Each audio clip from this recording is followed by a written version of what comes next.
Right, so is Israel about to have its dastardly deliveries from the US interrupted?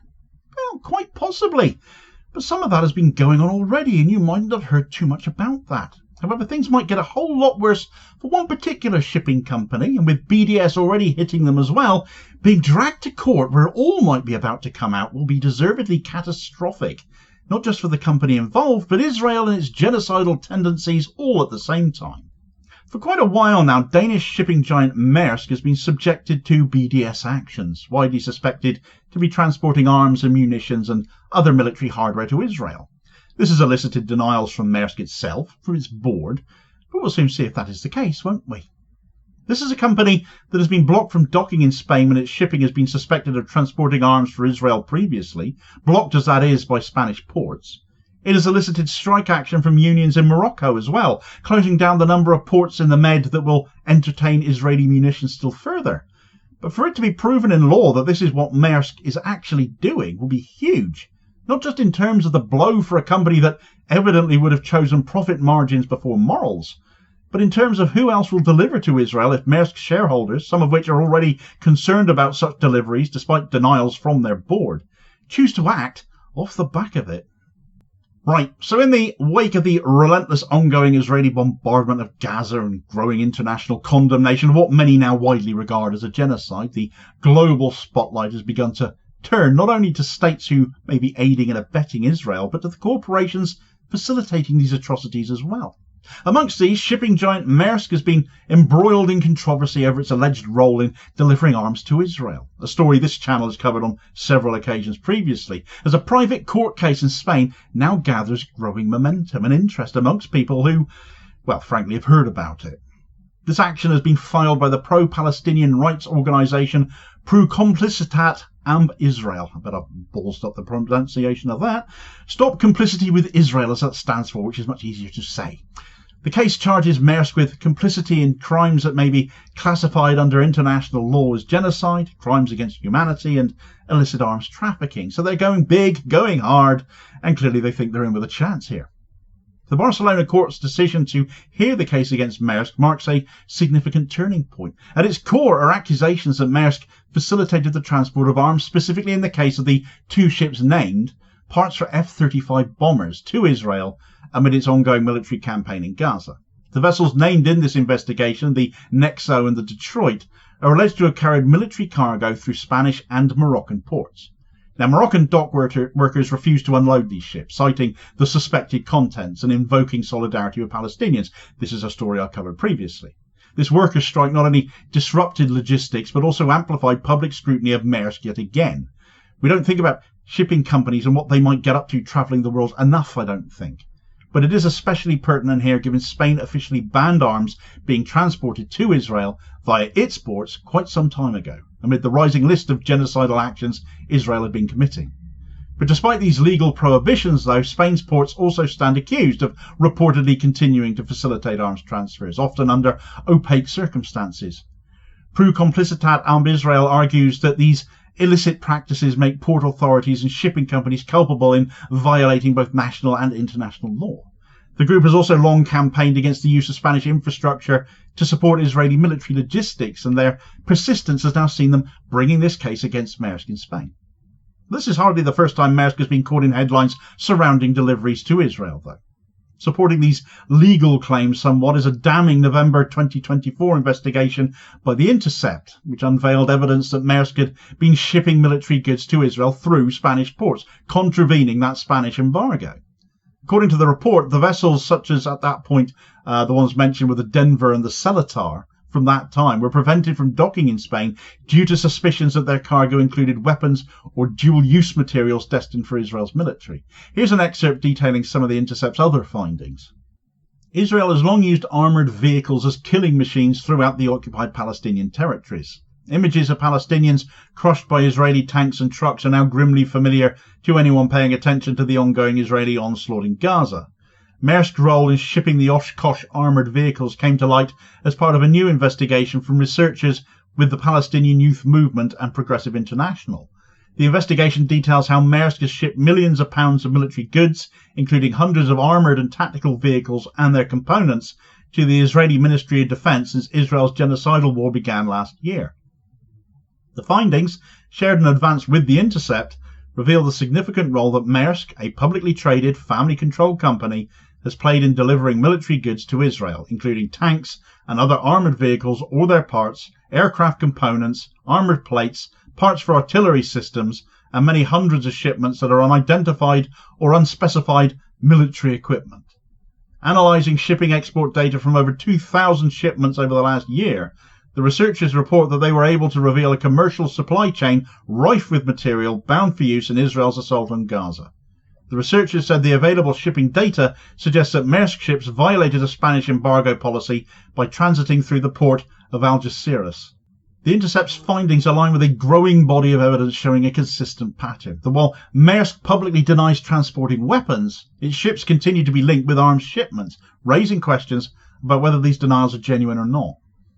Maersk has consistently denied any involvement in transporting arms to Israel, despite mounting evidence and widespread concern about them very much transporting vehicles and parts, as that excerpt made mention of. In March, a shareholder motion was introduced by activists amongst said shareholders, demanding the company ban the shipment of weapons to conflict zones, especially Israel. The motion was ultimately defeated, with the board insisting that Maersk was not engaged in such practices, does not transport weapons, though their view of what constitutes a weapon and what doesn't may well face a reckoning in that Barcelona court. But it also highlights an internal contradiction as well. Public denials, shareholder denials versus documented suspicions. Apparently evidence to the point they're getting dragged to court now. Well, it does seem to me to expose a profound hypocrisy here, therefore.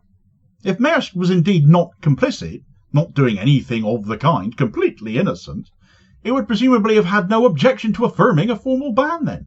What would the harm have been? That a majority of shareholders voted against the motion based on unverifiable assurances raises suspicions quite justifiably, I think, surely. It underscores the limitations of corporate self-regulation in matters of grave international concern as well.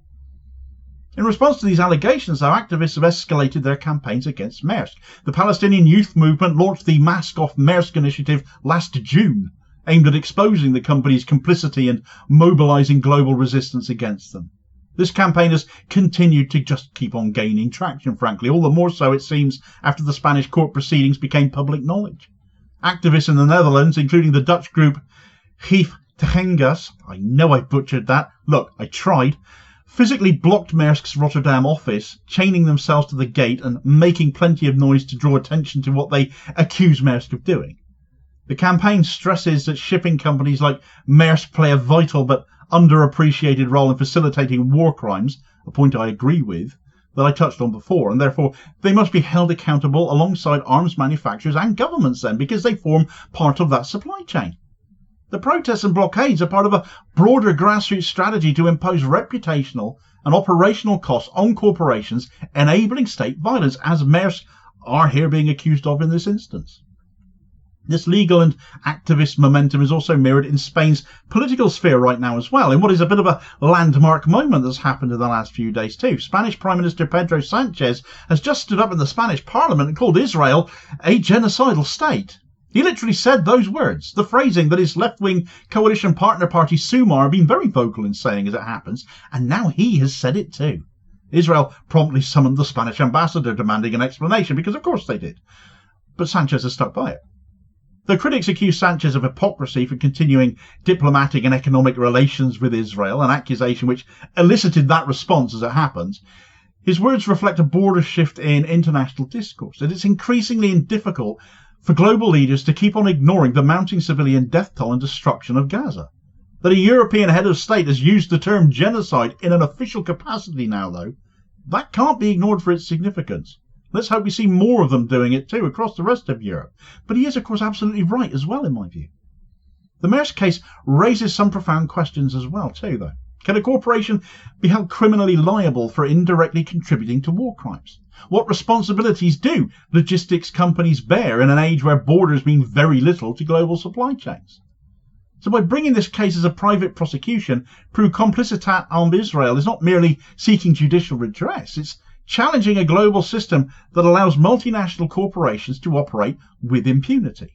If successful, the case could set a rather big precedent for prosecuting all manner of corporations as potential accessories to state crimes, especially if they continue to have dealings with Israel. It would send shockwaves around the world to all corporations who might be involved with them. Legal scholars have long debated whether international law adequately addresses corporate complicity in global atrocities. I think the answer to that is a resounding no. But this case might finally expose that. The Maersk controversy is all part of the broader landscape of global complicity in Israeli military actions, from US arms shipments to European companies profiting from military contracts. A vast network supports Israel's military machine. Identifying the parts of them from one end of the supply chain to the other is the trick to stopping it. Cut it off in the middle. Yet there is also a growing counterforce to that complicity. Civil society, trade unions, investigative journalists, activists are increasingly mobilizing to expose and obstruct these operations. Dock workers in Morocco refusing to unload Maersk vessels. Journalists at The Intercept or any other independent media you care to think of, not only exposing the truth but publishing it as well. Youth activists blocking office buildings, whether you agree with their methods or not, arguing with their case. The argument they're putting forward is a lot more difficult. These acts represent a new front in the fight against militarized capitalism, all driven by, as it happens, ordinary working class people, the likes of you and I. Amazing what we can do when we get organized, isn't it? The case against Maersk should be a wake-up call for consumers, investors and policy makers. It illustrates that global corporations are not neutral bystanders, but active agents whose choices have deadly consequences. The logistics industry, often overlooked in discussions of war profiteering, have got to be scrutinised and regulated with the same intensity as those who make the weapons and munitions and the armoured vehicles are. Maersk, with its vast fleet, its global reach, it exemplifies that challenge. It has the power to influence international conflict zones quite significantly, not only by what it chooses to transport, but also by what it refuses to carry. So far, its denials have been ringing increasingly hollow, which is what's landed them in court, contradicted by investigative reports as those have been, by dock worker actions, and now legal scrutiny coming for them as well.